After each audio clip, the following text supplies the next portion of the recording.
जमात उल दावा जिला कसूर के ज़ेरे तमाम आल पार्टीज नजरिया पाकिस्तान के हवाले से कॉन्फ्रेंस का इनकाद किया गया, जिसमें मुख्तलिफ सियासी जमातों और मजहबी जमातों के कायदीन ने शिरकत की। मुकर्रीन का आल पार्टीज कॉन्फ्रेंस से खिताब करते हुए कहना था कि नजरिया पाकिस्तान के तहफ़्फ़ुज़ से ही मुल्क की बका है। दो कौमी नजरिया आने वाली नस्ल के लिए जिंदा रखना बहुत जरूरी है।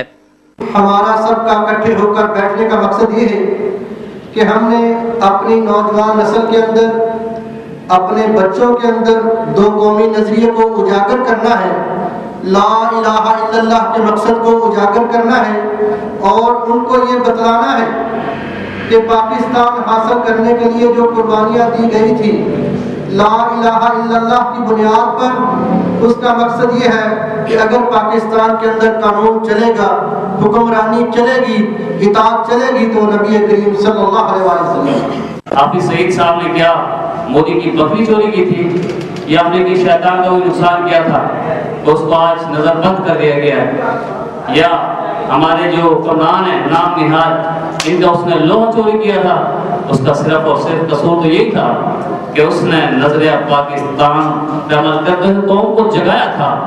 लेकिन मैं सलाम पेश करता हूँ हाफिज साहब को, उनकी नजरबंदी ने तो कौम को जगा दिया।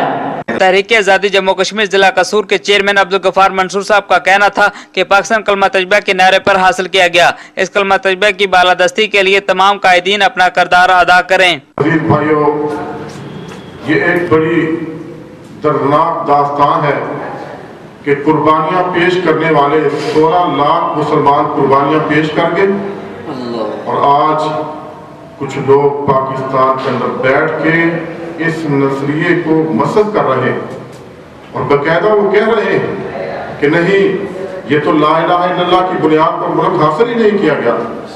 असल में वो सेकुलर लोग, लिबरल लोग चाहते ये हैं कि हमारे लिए फहाशी का रास्ता, याशी का रास्ता वो खुल जाए, फिर हम जिस तरह चाहें करते रहें। मुकर्रीन का हुकूमत से मुतालबा करते हुए कहना था कि पाकिस्तान के हीरो हाफिज मोहम्मद सईद को फौरी तौर पर रिहा किया जाए। हाफिज मोहम्मद सईद पाकिस्तानियों की जान है और कश्मीरियों के हकूक की एक मजबूत आवाज हैं। कैमरामैन शौकत अली के साथ मियां आसिफ कसूरी, पाक न्यूज, कसूर।